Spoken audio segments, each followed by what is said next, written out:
Van Grantham, the heavy counter assault rifle. Of any weapon we've done in Grantham, I would consider the HCAR to perhaps be one of the most evocative rifles. And what I mean by that is that in the US of A, we really love it when an individual runs an old rifle, because it's kind of saying that their skill with the weapon trumps having to run a modern weapon. In every way, the HCAR ends up being kind of a good balance between the old and the new.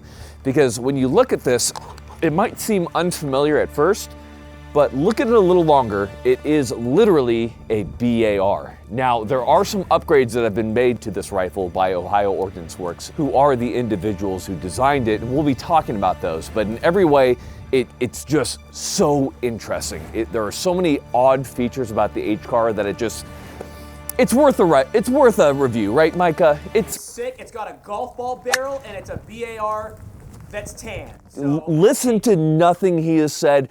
Let's get into it. But before we get into that, we of course have to thank the biggest sponsor of the channel. The biggest sponsor of the channel is the Sonoran Desert Institute. A big thank you to them. If you're looking to get your start in gunsmithing, go and check them out. A big thank you to the Sonoran Desert Institute. And who can we not forget, Micah? Primary Arms for great optics. They are awesome. We love them so much. Thank you, Primary Arms. Can't forget Save Your Equipment for awesome bags. And of course, our ammunition sponsor, America's Ammunition Company. Thank you so much. Made right here in the good old US of A. The motto is yeehaw for ammo. I don't think that's not it. Ladies and gentlemen, often forgotten, but most certainly not by me, Colt monitors. If you know what that is, comment. Welcome to the channel. Today, we're talking about the heavy counter assault rifle. So let me go ahead and spell this out for you. So this is a 30-06 magazine-fed toggle link action rifle. It is a BAR. There have been some upgrades to the system. We're going to talk about that. But before we get into that, we have to do what we always do. Full disclosure. So what is my relationship with Ohio Ordnance? Who gave us a rifle, etc.? So this rifle was provided to us by Shooting Surplus, and we have to give them a big shout out. They are super awesome. They've been providing us a few weapons. So thank you to them for providing that rifle. As far as Ohio Ordnance Works goes, we are working on a review of a Colt monitor, and that was provided to us by them. So do understand that we have received a rifle from them. There's been no exchange of money or anything like that, and then all ammunition was provided for by America's Ammunition Company. So that is our full disclosure. Pretty standard as far as this goes, and again, Shooting Surplus. So now I have talked to the guy who designed the HCAR, awesome dude, but as usual, we won't pull any punches. We will be as honest as we possibly can, and we've definitely put this rifle through its paces. At this point, it has about 2,000 rounds on it. We have shot the hell out of it, and we're ready to talk about it. So getting into it, there are so many things I want to say, because a BAR is in every way an antiquated design. It must be said that the BAR was an extremely reliable, was an extremely efficient, and ended up being a very combat efficient weapon by around the turn of the Korean War. It's when it really came into its own. However, there have been a lot of improvements to battle rifles, to heavy caliber rifles, since that time. So this is using a somewhat antiquated system, although they have made some upgrades to it. So it really does sit in a weird place, especially when you consider the 30-06. So when we're talking about possible problems that you're running into with the HCAR, the biggest thing is typically the magazines. So a couple things here when it comes to the magazines for the HCAR. They do use BAR magazines, and you can also use the new ones that they have made from Ohio Ordnance Works. These are 30 rounders. These are standard 20 rounders.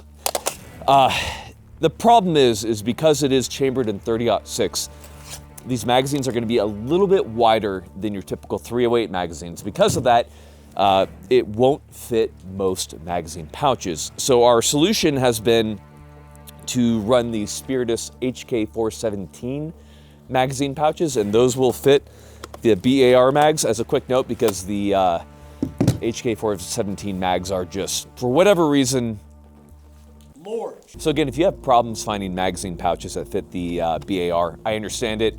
Run one of the older World War II or Korean War bandoliers, or use the 417 pouches and those will fit them no problem. There's of course going to be the argument made about the HCAR.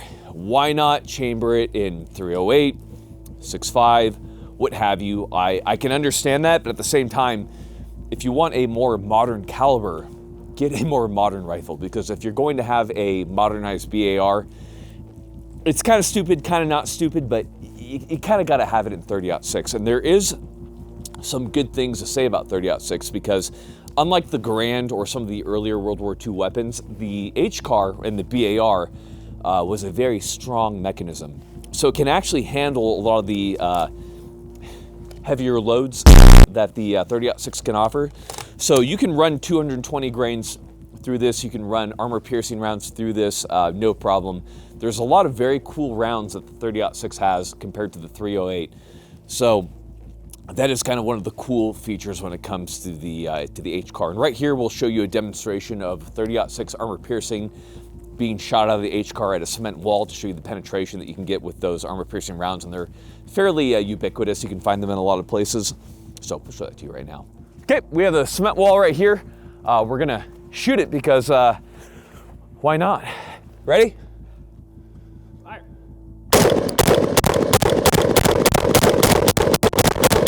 Look at that. You can see the slug in the cement right there. That's wild. Some of those were buried deep.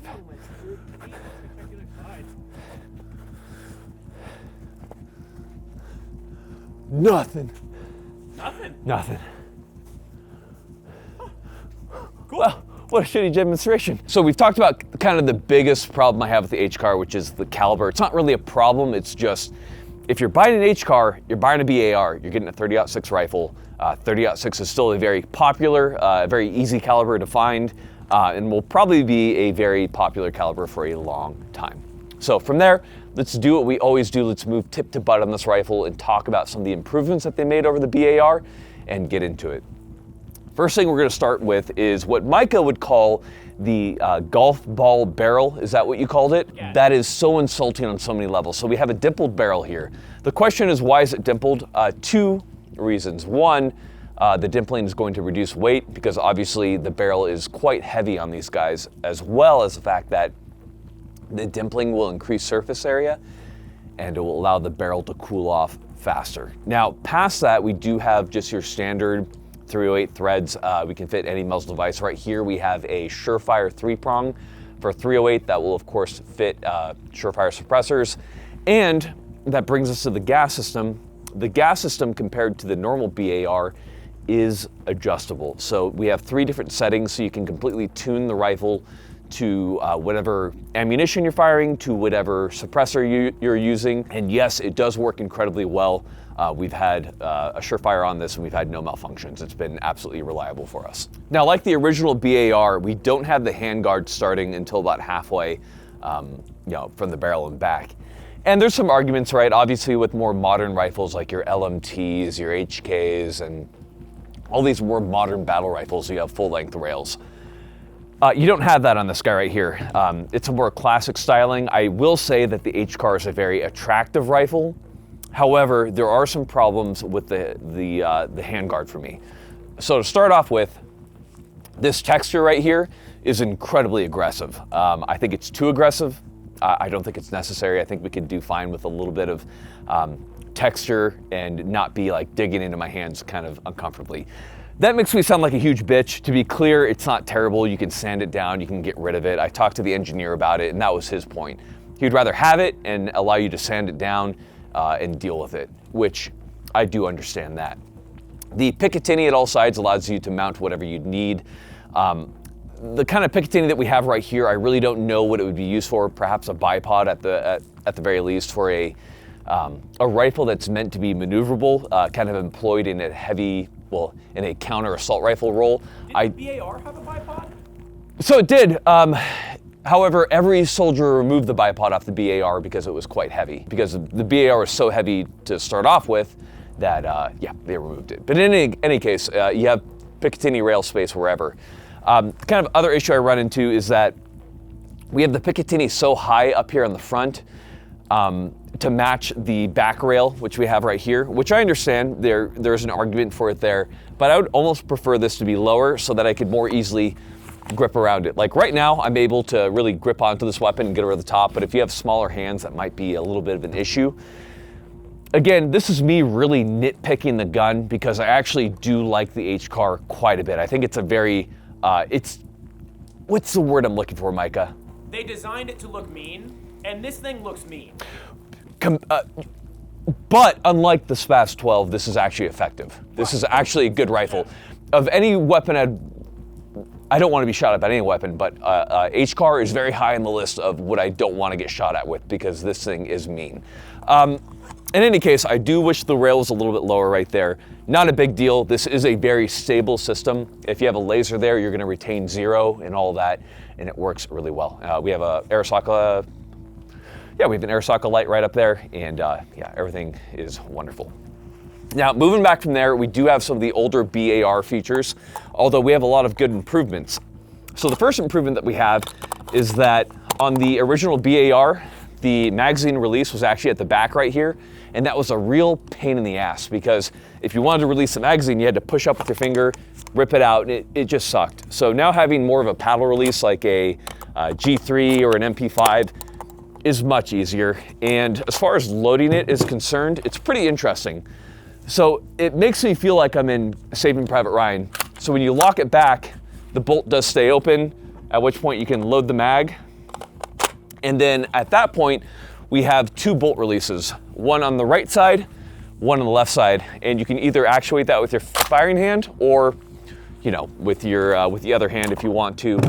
There's a lot of different ways to load this thing, but it feels cool. Like a lot of the older designs, like the Thompson and the BAR, when you load it, it has these little wings and it guides you right into the hole. And they kept them. So this is very A2-like. It is fairly easy to insert it. Again, is it as easy as like, you know, more modern designs? No, but I really don't have a big problem with it. Now, from there, we do have the trigger. So obviously we're gonna go ahead and make this guy safe right here. You know, drop that bolt. We're gonna do what we've always done. We're gonna go set trigger together. The trigger is actually quite good on the HCAR, so go set trigger with me. So feeling into it, my fingers are actually frozen, so I can't feel anything. We have no wall, and pushing into it, that is a light trigger pull. Maybe 4 or 5 pounds. That's a good let off. We're gonna feel the reset. Light. It's a fast gun. That's a very good trigger, to be honest. You wouldn't expect it on such an older weapon, but they did a lot of trigger work to make sure that this thing would, that you could run it. You can see on a lot of the splits that we do with this guy that it's fast. Now from here on our controls, we do have the safety. Compared to the older safety on the BAR, this is massively improved. This is a simple 45-degree throw from fire to safe, very AR-like. I have no complaints. Now, it is not on the same side, so if you're shooting far, it's kind of annoying, but it works fine. That's my only real complaint there. The charging handle, obviously, is folding, much like an FAL. It is awesome. I do like the controls on the BAR quite a bit, and I do like the controls on the HCAR quite a bit. It's a good rifle. The grip is nice. I really like the angle on it. Here's where it gets really interesting at the rear of here. This is where the big changes were made to the HCAR. The original BAR has a hydraulic buffer back there, obviously. There's a lot of problems with those back in World War II. That was kind of perfected during the Korean War. Problem is that hydraulic buffer, due to the way the action was made, was at a slight cant, about an 8-degree cant down. That wasn't that big of a deal, but when we shortened the barrel down, this is a 16-inch barrel, or a 20 on the longer model, but on the shorter guy right here, what that leads to is that you had a lot of weird kind of recoil where it would push it up.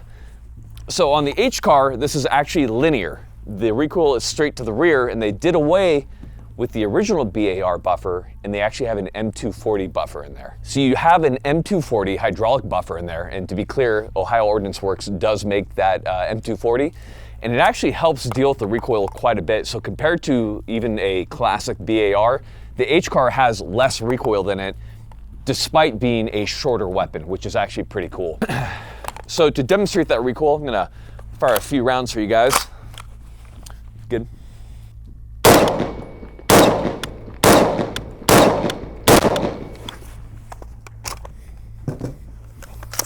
Fairly controllable weapon for a 16-inch 30-06 firing 220 grain pills.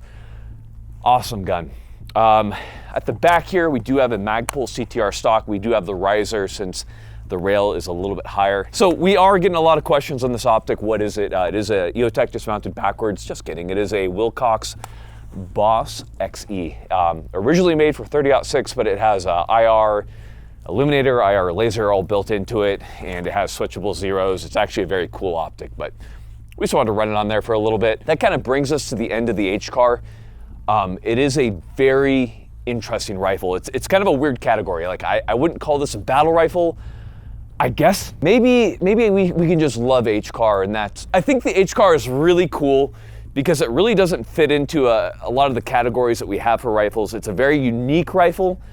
It's a very shootable rifle, and it's a very effective rifle. So if you're looking to get your hands on one, definitely get out to a range and shoot it. You're gonna get more recoil compared to a lot of modern rifles, but it is a robust, it's a reliable design. We will be testing this in the freezing rifle test coming up, and I'm really interested to see what happens. I'm sure this is gonna be something like where people comment in a few weeks after and they're like, it worked, it's incredible, or oh my God, what a piece of shit. In any case, guys, we appreciate you sticking with us on the HCAR. Thank you for being here in this shitty weather. I did not expect to like the HCAR as much as I do, but I just really ended up growing on me. This is a rifle that I'll probably end up running for a little bit, and I know people will probably make fun of me, but it's cool, man. It's just cool, and that's okay. If you're not training with this, if you're not shooting with it, it's not gonna matter. You're still gonna suck with it. You especially have to train with this guy right here because it is gonna offer you more trouble compared to a lot of your more modern rifles. So get out there, get training. Cogworks, Bear Solutions, soon to be Onward Research, Helio Strategic. Get out there, get training. We appreciate you guys so much, and we've got nothing else for you. Final thing for you guys, that is going to be layering. If you don't know how to layer, you should have a moisture wicking layer at the bottom. You should have some type of insulating layer, so some type of merino wool. Beyond that, if you need more warming, like we do right now, we have on a just puffy jacket, and then over that you have your weather layer to ensure that that the water doesn't seep through and get you cold to your bones. For your feet, merino wool socks will do you fine, and for your pants, if it's really cold, you can wear thermals underneath your pants, but typically if you're moving, if you're hiking, you don't need them, and usually gaiters in really wet environments like this right here. Thank you for joining us.